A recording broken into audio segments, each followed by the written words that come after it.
I'm Yonit Levy of Channel 12 in Tel Aviv. And I'm Jonathan Friedland of The Guardian in London. And we are Unholy, two Jews on the news from Keshet Podcasts. How are you doing, Jonathan?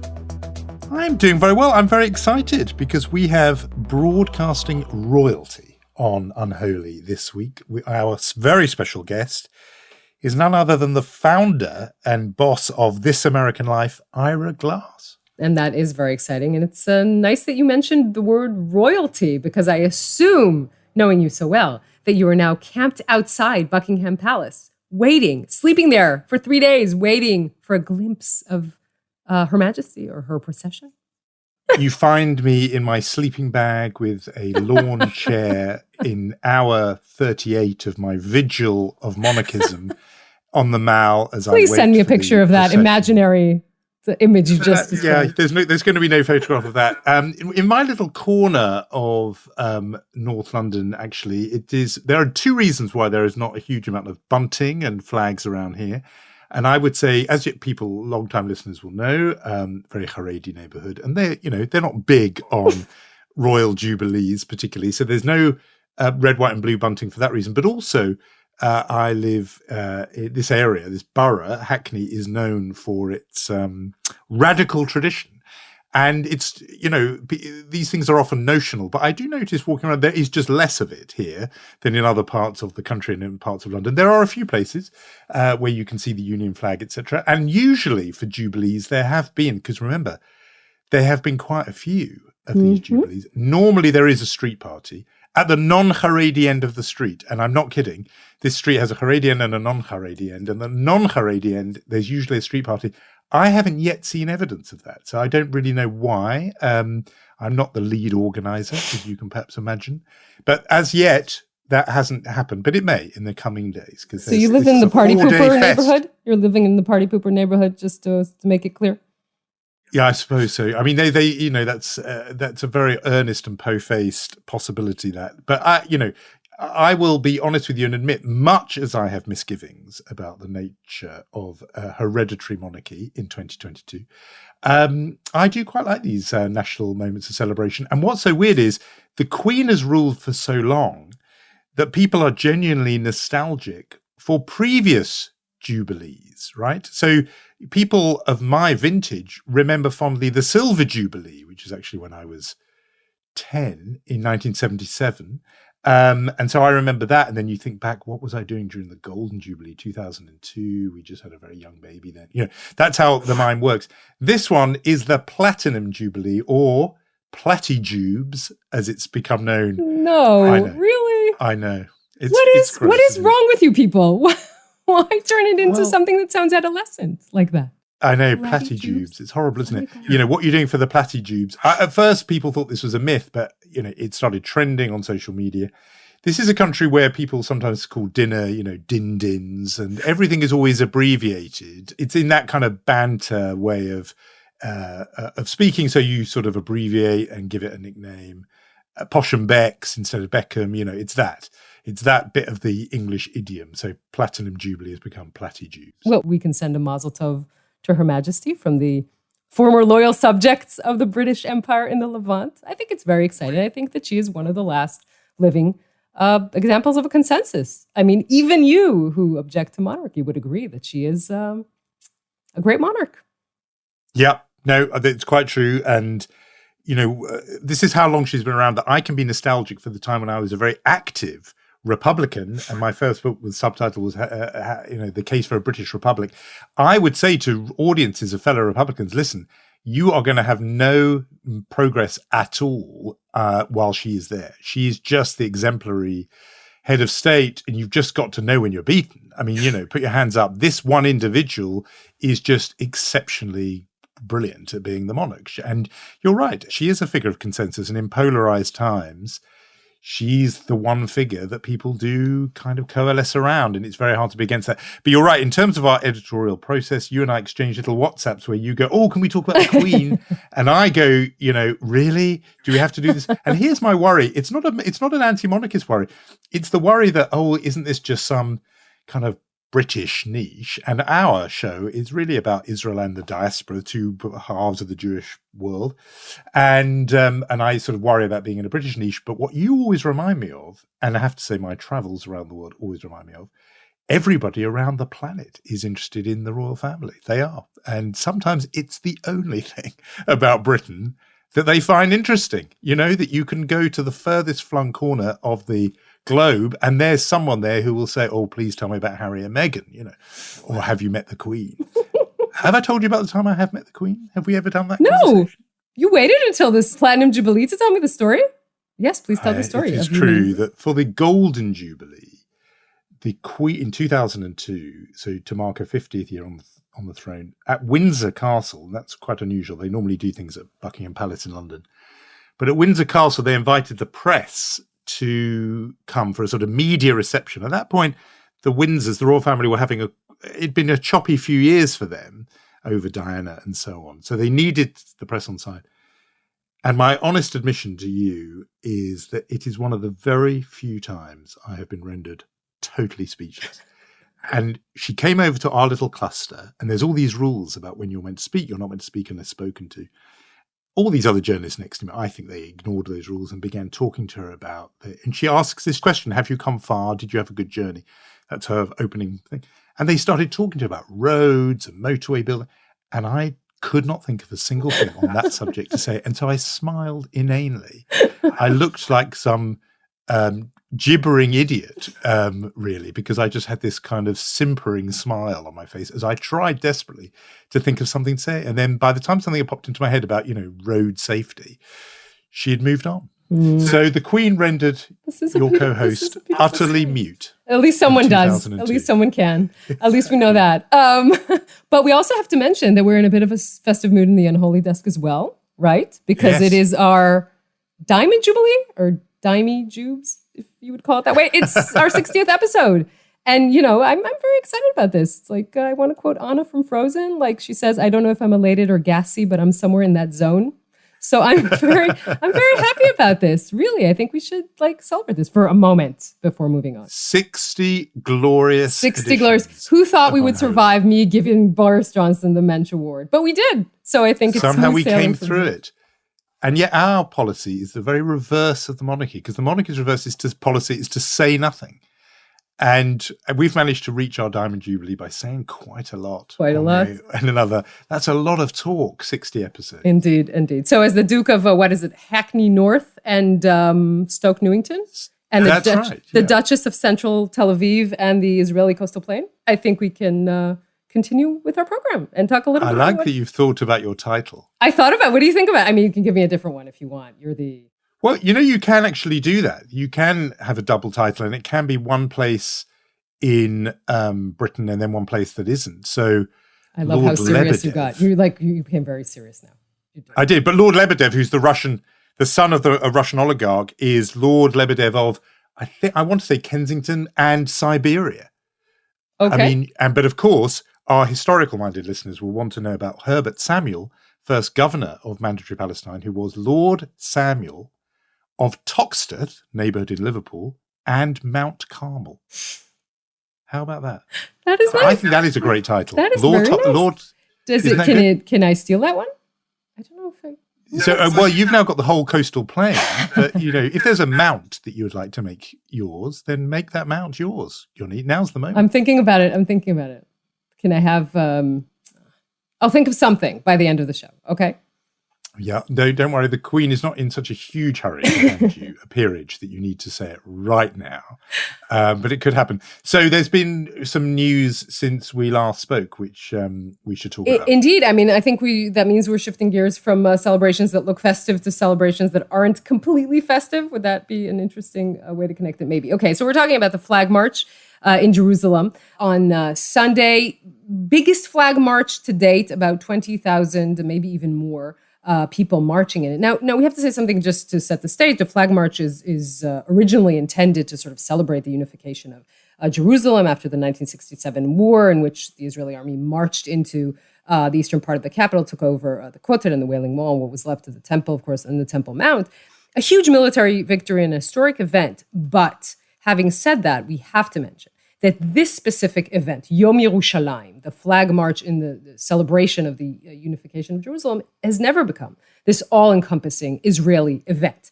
It is an event of a specific part of the Israeli society, the religious nationalists, and as such also brings forth incidents of racism against the Palestinian residents of Jerusalem. The organizers always say, there are 20,000 people, there are only a couple of tens of these incidents. It doesn't matter. It taints the whole event. And it is an event that, since it started in the mid-'70s, it kind of failed to bring in all of the Israeli society. You've summarized it, I think, extremely well, and you've identified, I think, my problem with it, which is that it is, so two levels of sort of problem with it. First, it is a festival of the ultra-right, and it seems inherently provocative to me. And I covered for a long time the conflict in Northern Ireland, and every year in that conflict, there used to be a huge flashpoint around parades where one community, in that case, the Protestant Unionists, would march through mainly Catholic neighborhoods, or they would march generally through all kinds of areas, but sometimes they went through heavily Catholic neighborhoods, and it was always a flashpoint of trouble, and everyone involved knew it would be. And why do that? Why go out of your way to start a fight? In this case, it's not as if this is some huge historic thing, like a religious pilgrimage with thousands of years of heritage that has to be sort of honored. It is actually a relatively new thing, I think. You'll tell me. But Mid-'70s, yeah. It started as a spontaneous event, and it became more and more sort of official. But look, if you have a year, and we have to remind our listeners this, last year, the Hamas threatened that if it passes through certain areas, it will launch rockets towards Israel. Benjamin Netanyahu's prime minister changed the route, and yet Hamas still launched these rockets. I think the Israeli government is saying, we're not going to change or again, do something differently because we are threatened by this. So it makes the whole thing a huge event, which really wasn't before that. And yes. And again, this is it's a strange thing to say that this year, because there were no rockets, no, extensive violence, and it kind of passed without, almost without a hitch. It was actually a success for the Bennett government. The bar is set quite low, but it really was. What I don't like about it is that we all know the sort of tortured history of Jerusalem. Despite the rhetoric about it being a united city, it isn't really a completely unified city. There are Arab neighborhoods and Jewish neighborhoods, and people from one side will admit to you that they never, ever go to the other side. People in West Jerusalem will say, look, I don't go there to East Jerusalem. But there's this rhetoric of unification. And what I don't like is the march to walk into those neighborhoods waving flags is to say, in your face, Palestinians, you lost. And this is now we're the boss, we're the masters around here. I don't like that. I don't like those pictures that went around the world, of which you'll know about, of young nationalists sort of pepper spraying elderly Palestinian women. All of it's horrible to me. The deeper point I was going to say, and in a way it even relates to our opening little bit about, the Jubilee and everything. There is a side of nationalism, all nationalism, that I struggle to connect with, and Zionism is no exception here.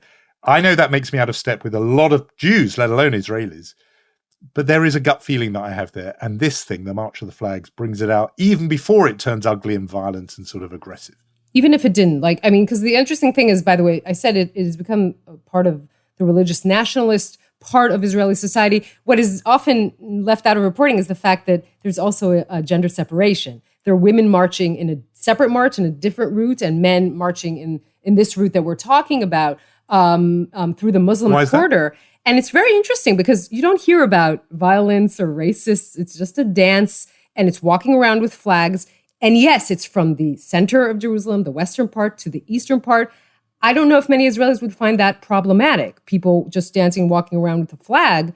What turns it into an event of this kind of magnitude is indeed these racist incidents and the violence that sort of erupts when this happens. And I think that's kind of a different thing to notice. There's also been in Israeli society this week a huge debate about Palestinian flags and a law that the Likud wanted to submit, saying that you shouldn't wave Palestinian flags in institutions that are funded by the state.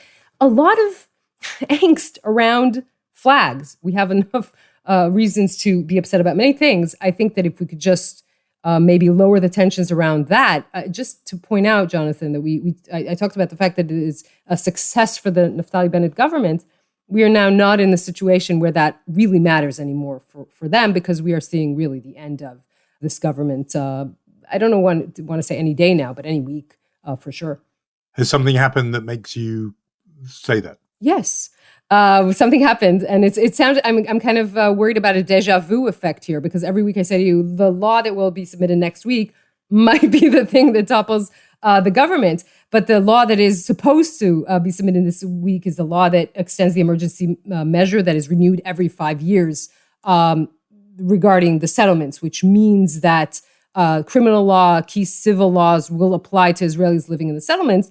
I wanted to say this is a technicality, but I knew there would be smoke coming out of your ears. So it's not a technicality in the sense of what this law means, but the extension of it is somewhat of a technicality. But Ram, the United Arab List, says that it won't vote for it. Gideon Sa'ar, who is the justice minister and comes from the right, says that it will not pass. Like, it will not be, if it doesn't pass, then this coalition has no reason to survive. This is a big deal, especially when you hear ramblings, the background of Gideon Sa'ar in conversations with Netanyahu and the Likud about possible alternate government in this Knesset without going to elections. That means there's an option of Netanyahu becoming prime minister. That's always an option here, but that could happen. It looks like a closer option than it did a month ago.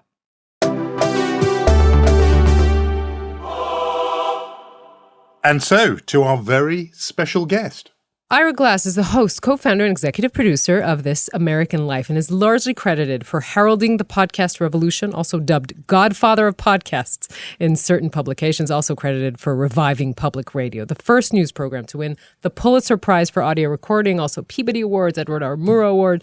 To read the whole list, we'd need an accompanying podcast. But what might be occasionally overlooked was that he was a correspondent for a program hosted by Jonathan Friedland in the mid-90s. See, the surprise on Ira's face. This was a show for the BBC called American Graffiti.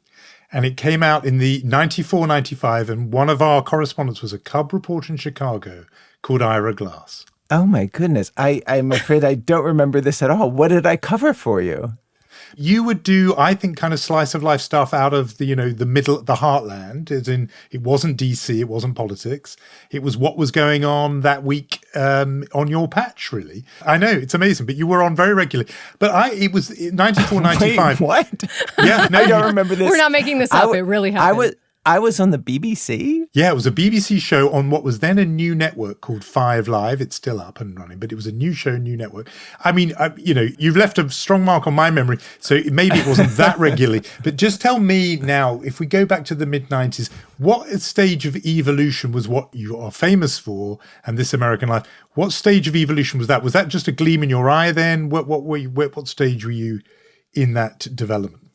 That was just before I started This American Life. And so the things that we do in This American Life, I was very much doing in all my reporting for public radio in the United States. And I'm guessing in the reporting for you, which is I was really interested in how do you tell a story about that tries to capture everyday life, but do it with so it was like way more entertaining than public broadcasting usually is. And that meant just really trying to dig into plot, like there would be a plot that would unfold, and there would be story twists, and you'd be invested in some character, and the characters would be three-dimensional, and just designing the whole thing so it had funny moments and emotional moments, and so I was doing that in I mean, they weren't documentaries; they were stories on the daily news shows that National Public Radio, the American version of the BBC, has. So they sent me into a high school for a year. Taft High School to do stories on how they were trying to fix that school. And I would file every few weeks on just like how it was going. And there was a set of characters who we were following throughout the year, and it bombed. It was one of those things as a reporter, it was terrible for everybody involved, which meant that it was good for me as the reporter. And then the following year I did a similar thing at a school that was improving, and really like remarkably to see, like they didn't have special money. It was just a very well-run school and a very in a neighborhood where usually the schools underperform. It was like just very smart people running a neighborhood school. And so again, in that one, we got to know characters. And at the same time, I was doing things like I was putting writer David Sedaris onto Morning Edition. he would do these little commentaries that I would produce and put music underneath, and those would run during the morning drive time show in the United States. So like all the elements of things that later became This American Life were bubbling up, but I hadn't put them together in one show of my own. And honestly, I thought if I didn't get to it fast, somebody else was going to beat me to the idea. It seemed like such an obvious idea.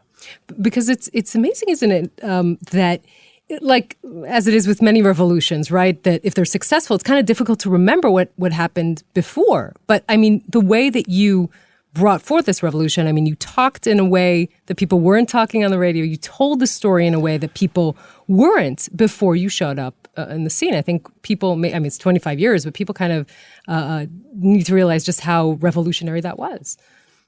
Yeah, like now there are many radio hosts who sound the way I do, where you're just trying to talk in the way that you really talk in real life. But yeah, that was a new thing, and in fact, it was a hindrance into talking stations into picking up our show in the States versus in Britain. I don't know how the system works in Israel, but in the States, like you have to convince each public radio station to take you, and some of them would just be like, they'd be like, well, Ira's a good reporter, like we like his stories on the news shows, but when are you going to get like a real host, like somebody with a real authority, like? And we would be like, sorry, this is this is what we got, and it's funny too to see that.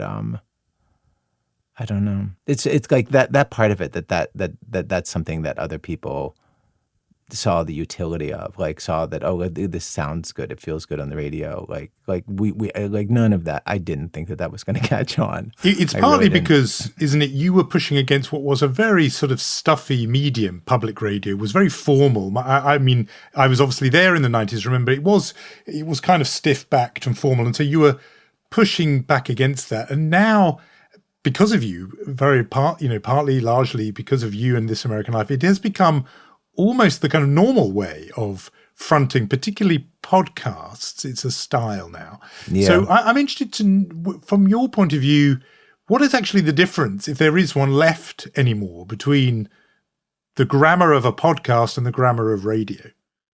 Well, on the news shows on public radio in the States, and I think it's true on the BBC also, like news presenters still sound like news presenters. They don't talk in that style. So it is still very different, and they structure their stories differently. They structure their stories in a much more traditional, as they should. Like here's the most important thing you need to know that just happened today. Like that comes first. Like and I appreciate that. I don't want them to like go back to the beginning of the story and tell me from the beginning. Like I want them to tell me what happened today. So I think that there's a limit to what the revolution has done, and but in a certain style of podcast, this has taken hold. And then the other thing that happened is that at some point, we started a spin-off show, Serial, and that was an experiment. And the experiment of that, honestly, like now, like when I even say what it was, it doesn't even sound like that could be true, but I swear it was true. We like the experiment of Serial, and the reason why we called it Serial was we were doing a documentary story, and it would start in one episode, and then it would continue over 7 or 8 episodes until it was finally resolved. And we had never heard anybody do a documentary story that would stretch out the way that a television, a bingeable TV show would do. And we honestly didn't know if people would listen. Like the way that Sarah Koenig, the host, and Julie Snyder, the producer, thought about it is like, we'll do this thing and nobody's going to listen, so we can do whatever we want. And then at some point in the middle of it, it really caught on in such a big way. I feel like if anything, it's really Serial that announced to people the scale that podcasts could be. Like I don't even know the recent numbers, but the last time I looked a year or two ago, 17 million people had downloaded every episode of that first season, which is the number of people who watched like the Game of Thrones finale. Like that's like a crazy number. And it just announced to the world, oh, there's a form where you can like tell a story and it'll stretch out the way like a bingeable TV show will, and have the same feelings. You'll listen for the same reasons. You'll just want to find out like what happened. You'll really care about the people in it. And versus the thing that we were reacting to, which was a kind of public broadcasting where people listened, I think, because they believed it would make them better people, And that's Eat Your Greens journey. Eat Your Greens, yeah, exactly. And we felt like, well, our goal should be a kind of journalism where we give you everything you get from the Eat Your Greens journalism, but you don't do it. You're doing it because you're entertained. Like you're doing it because you want to hear what happens next, or you want to hear what happens to these people, and it's out for fun. And not embarrassed to be out for fun. Like, that's not like a side product or something like we're holding our hand over. Like, that's its mission. And we just thought, like, well, you must be able to make something that does that and, also is journalism. And, we'll investigate things. And we have fact checkers and it's all true. And we uncover stories that other people don't uncover and get voices in there. Like, so that was the goal. We're talking about the kind of beginnings, but I want to take you even further back, which is you at 19. If I'm not mistaken, half the summer working in NPR and half at the University of Maryland Hospital. You were pre-med. Yes. Can I take you back to that scene where you tell your Jewish parents that you're not going to become a doctor? Can you kind of tell us how that unfolded? If only it were one scene. That had to be repeated many, many times over the course of almost. I mean, my parents were like middle-class Jewish parents who grew up without a lot of money, and they themselves struggled to make it into the middle class, and and they were very concerned about their children making money, and they had and that was sort of like a bright kid who liked science, and they're like, well, you absolutely should be a doctor, and it was very confusing to them, and it took them some years, but to their credit, they came along, and literally they throughout my 20s and early 30s, they constantly told me I was making a mistake, and that there was still time to go back to med school. Though sometimes for a decade, they kept telling you that for a decade. Oh, they're Jewish parents, Yonit. A decade that's a small interval for the Jewish parents. That's nothing. I know. Okay. We were in the desert for 40 years. Right. They were playing the long game. 10 years. That's nothing. And truthfully, it's funny, just recently to write speeches and stuff, I went back to some of my work from that time, and it's not good. I can see how a parent hearing it would just be like, well, you don't have any talent. Why are you doing this? You can still be a doctor. And yeah, sometimes when I give speeches, I play something from my 8th year doing it, and it's terrible. And you could be a surgeon in 8 years, And so it wasn't crazy. My mom finally gave up 5 years into This American Life. So at that point, I'm 41 years old. And she called me after I was on television for the first time. I was on an American show called David Letterman, which was a big, iconic late night show here. And I had never been on TV before. And afterwards, she called me. And it was half joking, but it was half serious. And she was like, okay, you won. You don't have to be a doctor. This plays, by the way, to every radio person's deepest anxiety, which is it doesn't count until it's on television. Oh my God, I know that as well. Yes, I know. Here's the thought I wanted to ask you, which is, Jonathan Sacks, who was chief rabbi in Britain, who has, since his death, has actually got a huge following for the podcasts of his various talks. People listen to them all around the world now. One of his observations was that Jewish culture was an auditory culture, he said, right from the Shema with its injunction, "Hear, O Israel," and the ban on graven images. He says, when the rest of the world is a visual culture, Jews were an auditory culture. We're about hearing and listening. And I'm interested to know the extent to which you think there's anything in that. Is this medium, radio, something that goes with the grain of your upbringing and culture and so on? Wow. What a pretty thought. And how convenient for me if it's true. Right. Good for you. I don't know. I mean, it's funny growing up with the Jewish culture that I grew up with I'm old, in the 60s and 70s in the United States. Jewish culture meant Broadway shows and Fiddler on the Roof and Barbra Streisand and Jews created a certain kind of comedy on television. So, and of course, at the heart of that is something auditory.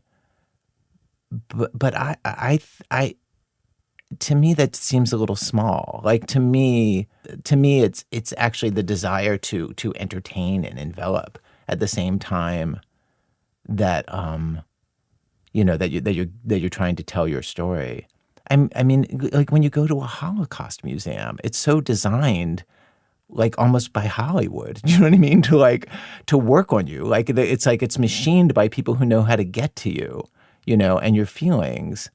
And so I think of that as being so much more central to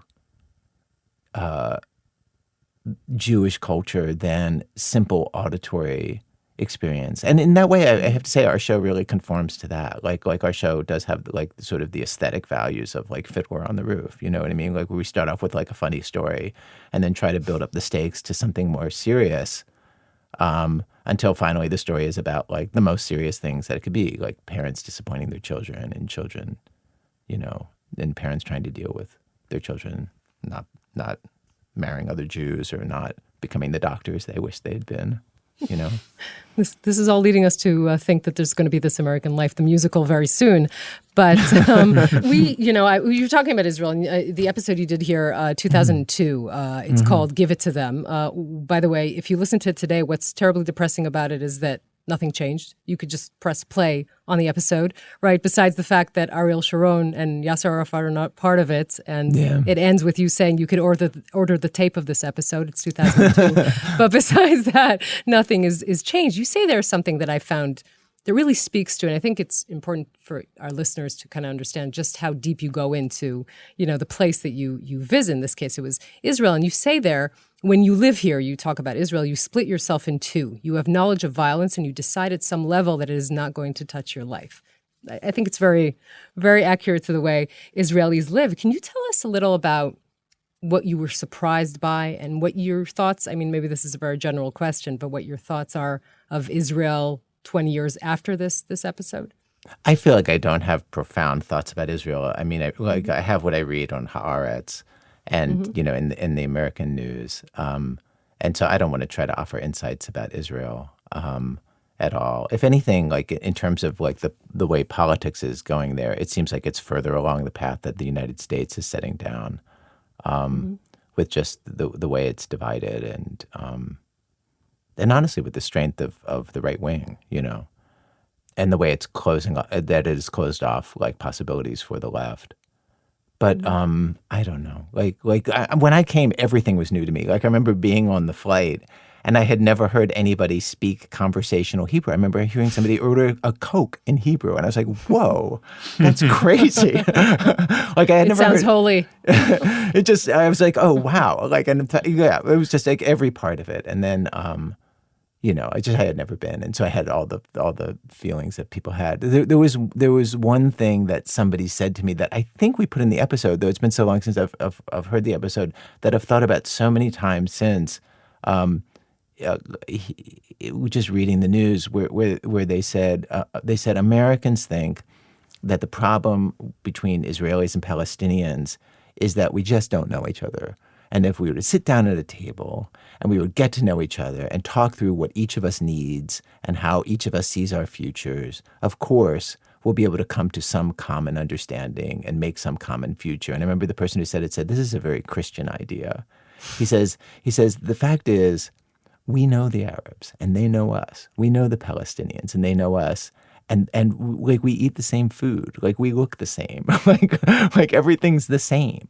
And he said that's the problem, is that we know each other and we don't like each other. So he said, I'm not sure I'm getting the very end of the quote right, but I feel like, oh yeah, I don't know. I was very perceptive about what Americans think of Israel. You mentioned what is happening and how far Israel is going to the right, and I want to pull this back to talk about, just kind of shift the lens back to the United States, because I think one of the more impressive things about This American Life is just how much empathy you have for the people that you talk with. And through you, the listeners as well are feeling the same way. But at the same time, American public discourse over the past 25 years has become like the opposite of empathy, right? It's really merciless. Do you despair at that? Does that make you, look and say, but we've been doing something completely different for the past 25 years, and so many people have been listening. Why didn't that kind of, percolate into the rest of the discourse? I do. Was that a convoluted question to try? No, I totally understood sorry. that question. No. I do despair at the complete lack of empathy or the inability of anybody to listen to anyone's point of view that's different from their own sympathetically in this country right now. Like, it's very, very rare, and we're constantly looking for stories where people are trying to bridge the gap, and it's so hard to find them, truthfully. And that's a really different thing than when we first went on the air 25 years ago. And it's certainly very different than when I was a kid. And, Lyndon Johnson could pull together like Republicans and Democrats to make the Great Society programs, which, whatever you think of them, that was, things were bipartisan. It was just politics was just functioned in a different way. And I think, some combination of cable news and especially social media has just coarsened everything. So everybody's in their separate camps, and I really think that journalism has not figured out a way to bridge the gap. Like, I feel like it's like we're fighting a war without weapons or a strategy to try to get people to listen, and they don't listen, and there's a ton of misinformation, and people don't care to hear the facts, and they're casualties. Like, people die in this misinformation war. You know what I mean? Like all the people who didn't believe the vaccines would save them and didn't get them and died. It's hundreds of thousands of Americans. When you talk about the two camps not listening, I'm suspecting, but you'll know, that is literally true in the sense of, I'm guessing your audience is blue state America. It's you could caricature it. People who listen to public radio and eat at Whole Foods and vote Democrat and did wear masks and got the vaccine. I'm guessing that's a kind of tribe that you speak to. But tell me I'm wrong. No. Fortunately, like public radio, it's funny. I haven't looked at the numbers in the last few years, but like throughout my entire time in public radio, like the audience has been split between people who identify as Democrats, people who identify as independents, and people who identify as Republicans. And for a long time, like for Republicans, what public radio was if you lived in a red state, you couldn't get a good newspaper. You know what I mean? And so you listen to public radio, and then occasionally there'd be something that you wouldn't agree with the politics out, but you knew you were getting kind of like, oh, here's what happened today with some depth to it. And so like people accepted it. And so fortunately, like I feel like our audience doesn't include people like that. And the podcast audience also, we somehow in podcasting, we're just identified as a podcast show. Like there are people who don't think of us as a public radio show. I think lots of people actually. And I remember when President Trump was elected, Zoe Chase, one of our reporters, went to the deplorables ball. These were the sort of the online trolls who basically felt like they elected Donald Trump. And a very fun-loving group, actually. And so at this party, like people would come up to Zoe and be like, like, I love your show, these right-wing Trump supporters, like, and like, truthfully, like, we really, like, we treat them like anybody else on our show. Like, Zoe did stories about them back when Trump was getting elected, and very much trying to understand, like, who are you? What are you trying to do? Why, like, why is this the way?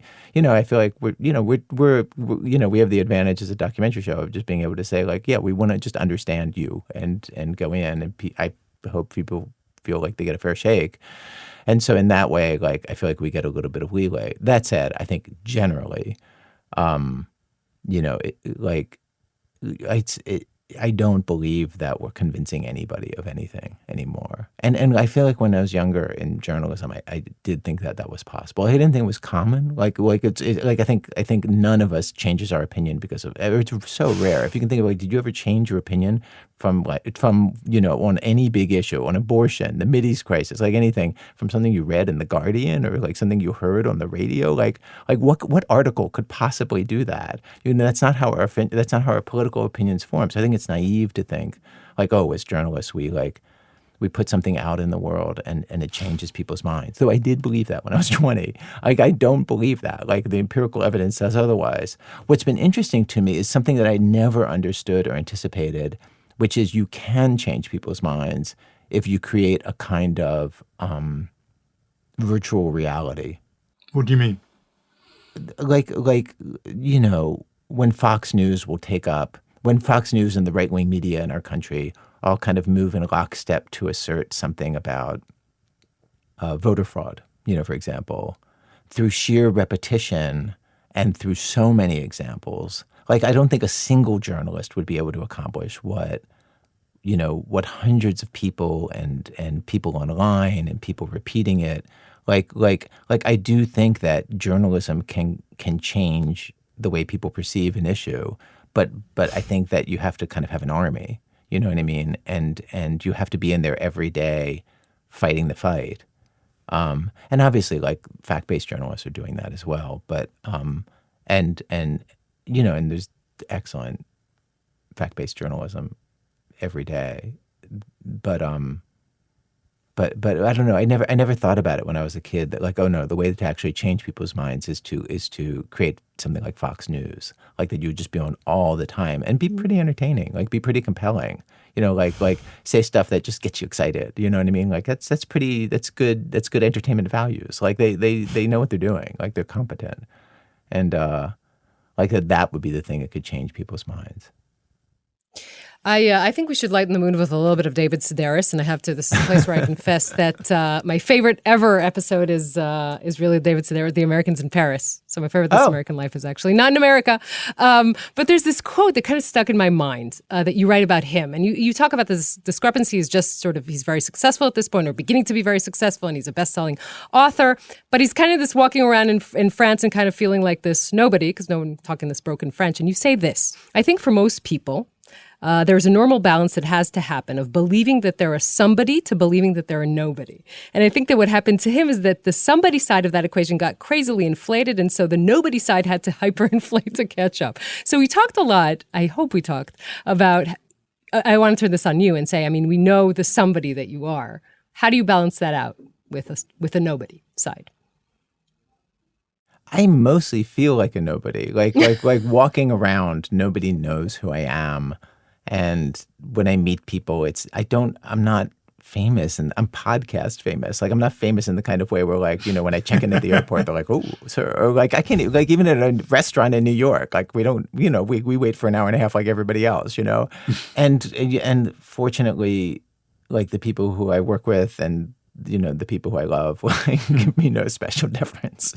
Like, so, like, I feel like, and then I come to Israel, and like when we do a public event, then I'll feel like a somebody at the public event. You know what I mean? But like the rest of the time, I feel like I'm going to be safely feeling like. Come on, the head of our podcast department, when I said Ira Glass is coming on, I think he hyperventilated and said, it's Orson Welles. So come on. I mean, I don't think it's that simple, but okay. I'll try and buy that answer. But it's true. Like, think about what the daily life of anybody who's making a show is. It's exactly the same whether people know who you are. It's exactly the same in a way whether your show is successful or not. Do you know what I mean? Like, it's still like a scramble to figure out, like, what are we putting in the air this week and the week after and the week after, and then you do the edit and it's not as good as you want it to be, and then you try to make it better, and should we kill the story? No, let's try it again to make it better. Like, my day is so exactly. And then there's like, I do like 8 or 10 hours of mix notes each week still. Like, I mean, other people do them too, but like, you know what I mean? Like, just going through and being like, no, insert a pause of 0.3 seconds here, and like start the music here, and like, do you know what I mean? Like, it's just it's a meticulous thing making stuff, and like, you don't feel important. Like, you really don't. Like, if you're normal, you don't. Like, I mean, I think there's like people who are crazy people who just have a hyperinflated sense of themselves at all points. But if anything, in a way that may or may not be very Jewish, but certainly is like rooted in who I was as a child. Like, I just never think that. I like that you're so intricately involved still. I think that, I don't know how good that is for your health and well-being, but I like that you're still doing that. I'm interested on the actual sort of fine-grained nature of the medium. You made this big change, and like you say, in the 1990s, you were thinking, I better get on with it because someone else is going to do this quick. If I don't do it, someone else will. Is this a medium that is ripe for another reinvention? Is there another turn of the wheel that I know I'm not imagining, but because you thought of it once, can you see another way this medium could change? That's a really interesting question. You mean podcasting or radio? Both, yeah. I mean, it's funny. I feel like in its current form, I feel like it's still kind of living up to its potential. Like the number of really great podcasts that use the medium well, and where the writing is great and they really pick the story well and they plot it out right. It's still pretty rare. Like, in a way, it's the same as television. Like, there's a ton of television, but like, And there's a ton of great television, but like I don't know the proportion of like stuff you want to watch to how much stuff there is. I'm sorry, I'm digressing and not giving you a perfectly usable quote here. I mean, I think the answer is I can't see what the next thing is, and if anything, like I would be excited if this stage went better, like if there were more people making interesting stuff using the formats that exist now, you know. I think it's a kind of golden age we're in now. People said that about TV when it was The Wire and The Sopranos and all that. I think the audio medium, speech, radio, I mean, broadly defined, is in a kind of golden age because these kinds of long-form series, there was nothing like it 25, 30 years ago. And even in the BBC where documentaries were good, you know, they really were good a long time ago.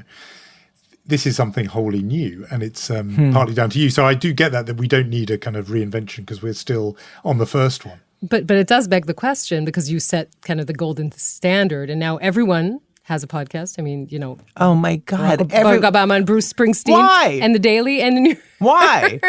You're talking to two Jews in London and in Tel Aviv that have a podcast together. Like everyone has a podcast. Is that the vibe is like, great, everyone's joining the party that I started, or the vibe is like, guys, get off my cloud? Oh, like, no, that's fine. Everybody can join. Like, to me, it's really funny that Barack Obama like would have a podcast. You know what I mean? Like I don't know. Like for me, even like the fact that David Remnick, like the editor of the New Yorker, who's an amazing editor and like such a wonderful writer and journalist, like in addition decided that he was going to do he was going to host a radio show and a podcast. I just feel like, why do you have to do your job and then do my job too? Do you know what I mean? Like you know, like all these people, like Prince Harry and Meghan, like they're starting a podcast. You know what I mean? Like why? Like they seem like lovely people. Like I support them. I welcome them in as fellow podcasters. Like the water's warm. Like come, like totally welcome them. Cold beer.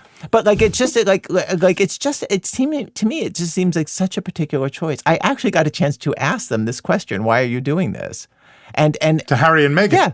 And they answered their answer. They put it in different words, but the way that I would put it is they really loved the lack of adult supervision. Like I think especially for him, there's a feeling of the way that his family story has been told by the mainstream press has been very disturbing for understandable reasons. And he's like, he really just likes that they could make something that they completely control, and there's not a lot of bosses. There's no bosses, you know what I mean? And I think that there's something to that, you know, like they could just make the thing they want to make, and it's so simple. Yeah, I think the big difference is that your podcasts and broadcasts are all about other people. You're asking questions of other people. But the Obamas and the Springsteens and the Harry and Meghans, it's about them. And so that's why it's, in a way, it's not the same business you're in. They're not coming into your business, I don't think. That's nice of you to say. I mean, to Meghan and Harry's credit, I do think they will be interviewing other people. But yeah, Obama's and Springsteens had some interesting moments. There's one moment in one of the early ones where they say this thing to each other where I was like, oh, that is so real. Where I think Obama says, because he's kind of the better talker of the two, where he says, well, he's trying to explain to the audience, here's how we got close, is like we met each other at some official thing and our wives were chatting and our wives really got close first. And he said, and he said that he kind of acknowledged like both of us are of a weird type where like we think that we should be the one to stand in front of a stadium of people and be the one talking. And he said that Obama said, like, Michelle told me, like, you're both crazy people. That you think that. You're both crazy. And there's really crazy stuff that drives that. And she says, but Bruce has done the work. You know what I mean? Like Bruce has really tried to figure it out. Like Bruce is right. He's like, you should get to know him better because you need to do more like what he's done. Because if you've read Bruce Springsteen's book, he really is like very introspective about what in the world made me like this nutter. And he does such a good job. That book is so good. But anyway, like, yeah, and I thought, like, that is completely real. I really believe that, and I really appreciated that they shared what is really a pretty frank thing to say to, like... Maybe too frank. That's a very sincere project they're doing for God knows why. I can't let you go without asking you, because my day job or evening job is being the anchor of the evening news here in Israel. And it seems to me like when you started out, there were, like, the very clear authoritative voices, right? The three networks, all men, of course, Tom Brokaw and Peter Jennings and Dan Rather, all men. Heaven forbid we'll let women do the news. And 25 years later, like the authoritative voice is sort of dissipating, right? I mean, what is authoritative? What is the voice? There's so many anchor men, there's so many channels, even anchor women. Could you have thought like 25 years ago that the person left standing would be actually the person who said, I don't want to do the authoritative thing. I want to do the storytelling thing of what I find interesting. Is that something that you kind of could have imagined? No, absolutely not. No, I didn't think that we were going to win. Like, I didn't even see it as that kind of war. I just saw it as like, oh, we're making this little indie movie over here. And then like, the big Hollywood movies will continue to go. But to be fair, like the Daily News still sounds like the news. Like, I'd be curious, like, how do you, when you perform on television, like, I mean, it's interesting because even on network television here on the news, it is more conversational than it used to be. If you see somebody like Anderson Cooper, is much more conversational performer, but not everybody. Some of them are really corny. Sometimes I watch the TV news in the States. I was like, I can't believe that's how you say your lines. It's so corny. It's so corny, and it would hit the heart better, like if you just said it. And like, so when you perform on television, like what? How do you perform? Do you talk to it? It is different. It's a very different vibe than what we were doing. It is, but it's also a different language, so that helps. But you should come to Israel, watch the news, and then tell. I will actually. If there's a difference when I'm there. Yeah, but you perform it in a more of like I'm presenting the news, right? Like yes. Yeah. And it would feel inappropriate to be chattier. No, it's just a complete different person vibe. But it's a different person. It's a different person. But even in a country that's so famously, that's my evil twin on the news. Really? It's the evil twin. Yes. But hang on, but Ira, you're saying you're surprised that people are still doing the formal Tom Brokaw thing. I am, because I think that actually, like, I would think that most people in your job, maybe not consciously, but unconsciously feel the pressure to talk more like a normal person. And there definitely are people in television who do, who are capable of it and still perform the lines. I mean, it's hard. You're reading off a teleprompter. Shit is happening fast. And also, some of the stuff that you're saying, there's no casual like performance of the thing you're saying. You know what I mean? Like to report a school shooting or to report, a bomb going off in Tel Aviv. Like, just like you I don't know. Like, and so like it would be hard to be a person. But I also think like, the laws of, like, we didn't make the laws of broadcasting, we're just obeying them. Like the laws of broadcasting are anything gets through to you more, the more it sounds like somebody's really speaking. Like it sounds like spoken language. Like it just gets to you more. Like that's why often on traditional television news, the only moments that feel like they have human quality are the quotes. When you get to like a quote, from some real person. So I'm like that. So sorry to get to my question. Like, so do you feel like you have to strike a balance between like talking the way you really talk and then talking in that formal kind of thing? I think mostly it's formal, but there's just a little bit of a human being. Wow. Getting through the cracks, just a little. Do you see her as a character who you play, your TV person? I don't know if character, because it's not acting, but it is a different. She's different. I mean, me too. Can I say, like I'm working in a medium that's way more real, and I'm really trying to simulate my actual personality as best I can. Right. And I also am working a kind of story where, like, actually, if I can think of something personal to say about myself, then I know it'll get through to people more. Like, it's good on the radio to, like, actually, if I can excavate any moment from my week that will be connected to something that could be interesting, like, I try to do it. But, like, even there, I feel like the person who I'm playing on the radio is not exactly who I am, because who I am is unedited, and like in a lot of ways way less interesting. You know what I mean? Like if you can compress down all the interesting things you can think in a week into an hour, you can seem really like a really interesting person. Whereas in real life, like I'm cranky and like I don't know, like I'm boring and I don't know, like it's way like the person who I am is like I think of the person who I am on the radio as me, but definitely as like a much better version of me. I think it's really interesting. You both actually, but even you use the word performance, that it's a performance, even when you're playing yourself and you're simulating your natural self. So, and I don't know how scripted those apparently unscripted intros are, but I'm guessing they're scripted. Oh my God, every word. Every word, but you deliver them as if this thought has just come to you at the spur of the moment. There's a little hesitation. And that's part of the sort of, I think there is now this sort of podcast speak, which is the well, I'm going to do it like this. And you throw in the little hesitation, and that's that. When you say it that way, I feel horrible. And I got to thinking, maybe Ira does that. That's a very good invitation. No, not at all. This has been wonderful, Ira Glass. We're hugely grateful to you coming on Unholy, and thank you very much. Thanks so much. Thank you so much. I've enjoyed it. It was a pleasure. Thanks so much.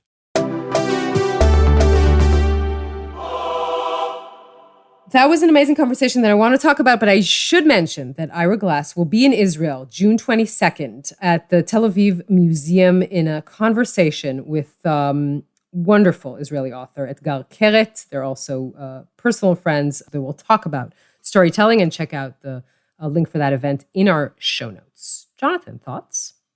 Yeah, I mean, he's a mesmerizingly interesting man. I mean, he's founded this phenomenon, This American Life. And what I loved hearing that he remains absolutely closely involved in it. And you slightly feel that anyone who does anything to the highest level, that's how they do it. They remain completely obsessed about the detail. That's how you achieve that sort of level of excellence, I think. Yeah, and I found so much of what he said so interesting. And it's amazing how you can go back to these episodes, like even if they're 20 years old, and still have his amazing storytelling and the way he builds a story and the way he pulls you in.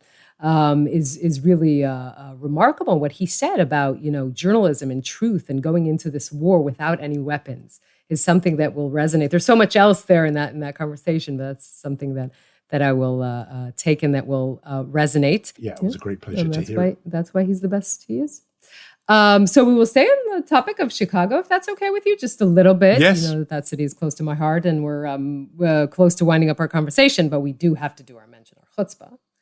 This week, originally, I will do the mensch, and I read this title from the Jerusalem Post. It reads, inspired by Jewish custom, Interfaith Coalition erases medical debts for 2,000 people in Chicago. And it's a story about Pastor Chris Harris and Rabbi Ari Hart of Chicago, who have decided together to lead a fundraiser and to cut the debts of, as the title says, more than 2,000 people in Chicago. It's medical debts. So it goes to the rules of Shemitah, that every 7 years all agricultural activity has to cease, but also maybe a lesser known part of this is to erase all debts. So this is a beautiful story, and I thought that we should present it before your chutzpah choice for this week. Let it be duly noted that a rabbi and priest edged out Her Majesty the Queen for this week's Mensch No, Award I think it's winner. clear that she would be but we talked about her at the beginning. Yeah, no, she got a Look at you! Look what monarchy did to you. You started out as someone who did not want to talk about it, and now you can't shut up about it. You want to talk about it at the top of the program, the end of the program. This is a story that broke out rather of our own little cozy Jewish bubble and made news all around the world. I love the new intro on the New York Post version of the story was, this was some Sabbath service. And it refers, a lot of people know that during lockdown, bat mitzvah celebrations had to move to Zoom because people couldn't be there in person. And it meant that people were watching the bar or bat mitzvah, achieve adulthood by watching it from their kitchens, from their homes, from their living rooms, even, it seems, from their bedrooms. Because the story is that a couple zoomed into services at a Minneapolis synagogue that was hosting a bat mitzvah and watched the ceremony on Zoom, but they forgot to turn off their camera or hit mute as they began, says the New York Post, to make a mitzvah of their own, canoodling in full view of verklempt congregants who were subjected to the softcore sideshow for nearly an hour. An hour? The New York Post calls it an impromptu version of Debbie Does Deuteronomy, which unfolded on May the 14th in Minneapolis's Bethel Synagogue. It went on for about 45 minutes. Oh, so the figure is being revised down, said one person who was there. She was walking around naked. She got dressed. He's in and out of Zoom. She was in the bed. Anyway, it's a whole This thing. is the festive, regal, elegant story you're bringing me on our 60th episode. The Queen is celebrating 70 years on the throne. We are celebrating. And this is the story you choose to bring? Okay. I've taken us crashingly down market. But of course, The point about the bar and bat mitzvah ceremony is it does turn you from a child into an adult, but this puts the adult into that ritual. It does make you think, though, that when, the Almighty told us to be fruitful and multiply, I'm not sure he actually meant during bat mitzvahs, but, they took it a step further. I feel really sorry for the bat mitzvah girl, though, because now her bat mitzvah is always going to be remembered for this. It doesn't matter whether she did her parsha well or badly, what drosha she gave. This is only ever going to be remembered for this one event. But look, mazal tov to her, and maybe mazal tov to the couple, because obviously they, on some level, have still got it. Shall we say thank yous to all those who deserve? We should always give our reminder to our listeners that you can find us on Twitter and Instagram. We now, though, have, and we're very proud of this, a Facebook page. Yonit and I are not world class when it comes to doing things on what I still might think of as the Facebook. But if you know about Facebook, we're there. So join our Facebook group.